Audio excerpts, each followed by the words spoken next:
আসসালামু আলাইকুম। তো আজকে শাক উঠাইতে চলে এলাম আলু খেতে। দেখুন ভুট্টা শাক, আমরা ছোটোবেলা গম ক্ষেত থেকে এই শাকগুলো উঠাইতাম। তো আজকে থেকে 20-25 বছর আগে এই শাকগুলো আমরা খাইছি।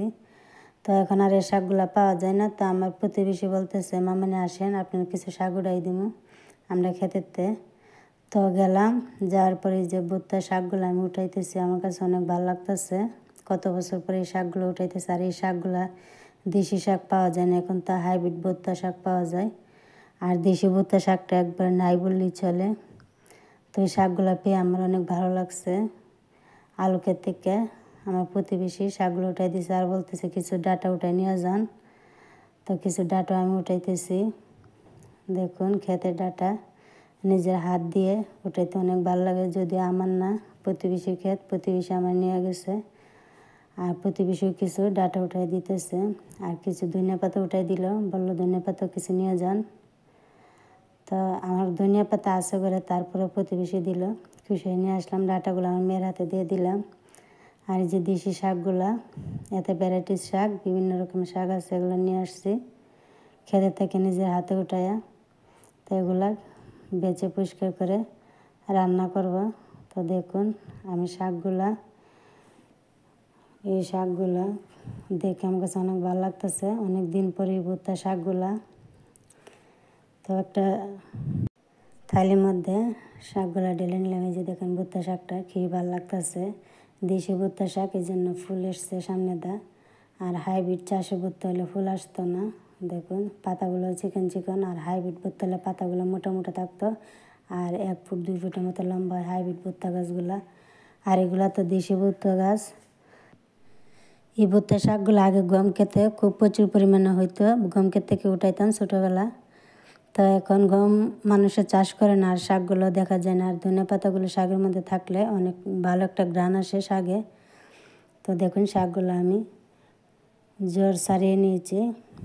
এখন শাকগুলো আমি ধুয়ে নেব। আর ডাটাগুলো পাতা ছাড়িয়ে নিয়েছি, ডাটাগুলো কেটে নেব। আর ডাটার সাথে আমি কিছু নতুন আলু দিয়েছি তরকারি রান্নার জন্য, যেহেতু ডাটার পরিমাণটা কম।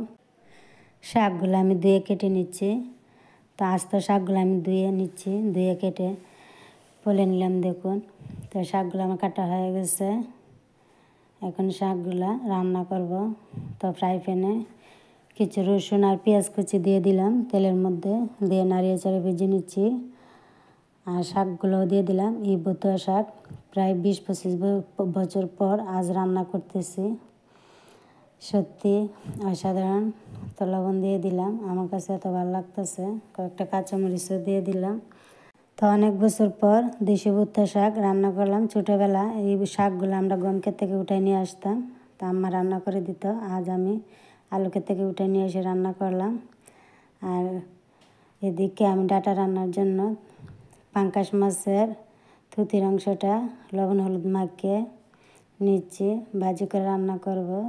তো ভাজি করে নিচ্ছি উল্টিয়ে পাল্টিয়ে তেলের মধ্যে ফ্রাই প্যানে। তো কিছুক্ষণ নেড়েচেড়ে ভাজা হয়ে গেছে। আর সসপ্যানের মধ্যে আমি তেল পেঁয়াজ কুচি দিয়ে দিলাম। পেঁয়াজ কুচিটা নাড়িয়ে চেড়ে ভেজে নিচ্ছি। ডাটাগুলো নতুন আলু দিয়ে রান্না করে নেব। ডাটাগুলো পরিমাণ কমই নিয়ে আসছি, আমার আর দিতে চাইছিল। তো কিছু আলু দিয়ে রান্না করে নিচ্ছি, কাঁচামরিচ দিয়ে দিলাম।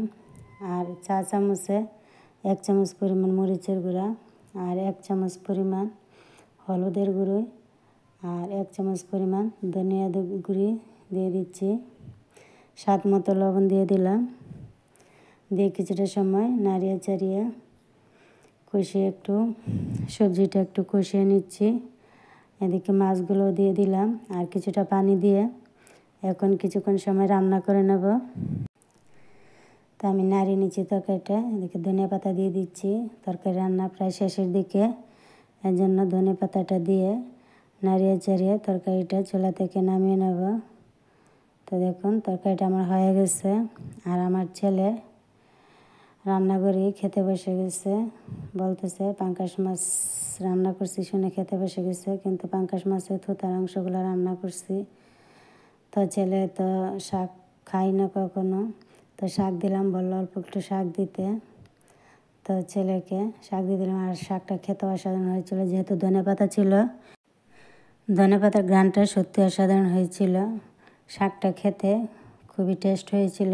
ধনেপাতার ঘ্রাণটা অনেক বেশি হয়েছিল, সেজন্য শাকের স্বাদটা অন্যরকম হয়েছিল। ঠিক ছোটোবেলা যেরকম ধনেপাতা ভুতা শাক খাইতাম তার চাইতে অনেক বেশি ভালো হয়েছিল শাকটা। খুবই অসাধারণ হয়েছিল। তরকারিটা অনেক ভালো হয়েছে, যেহেতু ক্ষেতের ডাঁটা, কোনো সার টার নাই। তো আজ আমার রান্নাবান্না এ পর্যন্তই। সবাই ভালো থাকবেন, আর আমার নিত্য নতুন রান্নাবান্না পেতে বেল বাটনটি অন করে রাখবেন। সবাই লাইক কমেন্ট শেয়ার করবেন, আর ইউটিউব চ্যানেল থেকে দেখে থাকলে নিত্যদিনের রান্নাবান্না চ্যানেলটি সাবস্ক্রাইব করে রাখবেন। সবাই ভালো থাকবেন। আজ এ পর্যন্ত। আল্লাহ হাফেজ।